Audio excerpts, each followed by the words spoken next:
Hey Crestwood, happy Wednesday to you all. Hope you are doing well. It's a yucky, rainy day out there, but I hope you are still finding reasons to be joyful and to shine God's light in this world. I'm honored to be with you to bring this devotional for this Wednesday, December 10th. Crazy. So it's staff meeting every Monday. We start with the devotional and then we do some personal check-in with each other, recognizing we are human beings before we are any role that we play for the church, and then we move on to business.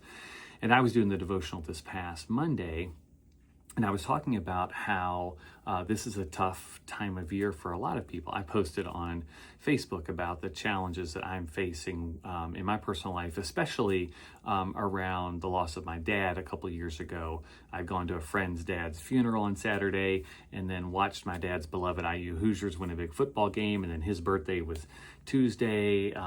So just a lot of emotions, a lot of grief that surfaces during this time of year. I'm sure it's probably the same for you. There's someone you have lost. There's a broken relationship you're dealing with. There's something that makes this time of year not as joyful maybe as people think it should be.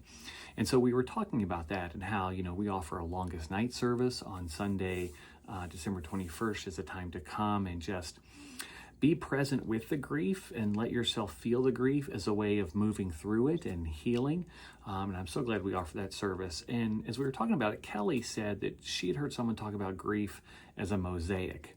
And I loved this visual because she says a mosaic is made up of broken glass. So something has to be broken in order for that mosaic to be put together. And when you break glass, there are edges to it. You can cut yourself. It can harm you. You can bleed. And yet when you take those pieces of glass and put them together, it can create this beautiful picture. And it made me think of the cross in our sanctuary, the windows on either side of the aisle, the mosaics that are created for that space, which shine in different colors from God's creation, but through the brokenness of the glass that was used to make those things. I found that such a powerful imagery to think of the grief that we go through as God using that to make a mosaic, using the broken places, the sharp places, the places that can cut us and hurt us, but to trust that God is using those pieces to create something beautiful, even colorful in our lives. I was thinking about that. I was reading a book called Story Factor by Annette Simmons, and it talks about the power of story in our lives and how story can help us persevere through difficult times. Paul talks about the importance of perseverance. He says the suffering that we go through produces perseverance. And that perseverance produces character, and that character produces hope. So Paul writes about how suffering does not have to be the end, but it is through suffering that we learn perseverance. And as Simmons was talking about how stories can help us persevere, she had this wonderful quote. She said, "The secret of perseverance is found in the support of people who love you and who believe in you." I think sometimes in our individualistic culture, we think we have to get through this ourselves, that we have to pull ourselves up by our bootstraps, that we feel very alone in what we're going through. No one else knows what it's like to deal with what I'm dealing with. And so we feel like we are on our own in persevering through the grief. And I love what Simmons says. It's not up to us. We are not alone as we go through whatever we're going through. The way through whatever our challenges are the love and the support of those who are around us.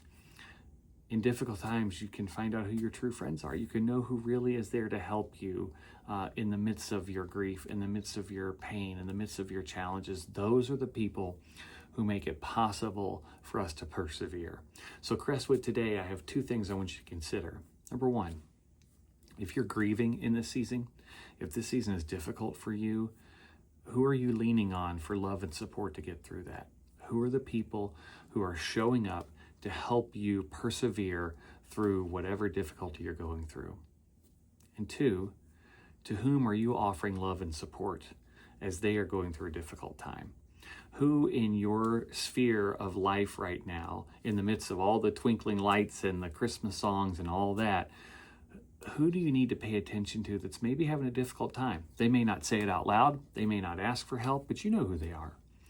Who's someone you could reach out to today and say, "Hey, I know this season may be tough for you. What can I do to support you? How can I let you know you're not alone as you go through it? You know, the Bible says, celebrate with those who celebrate and mourn with those who mourn. And by doing so, we are helping them to carry their burdens. Let's be the light of Christ to each other this season. God bless you, Crestwood.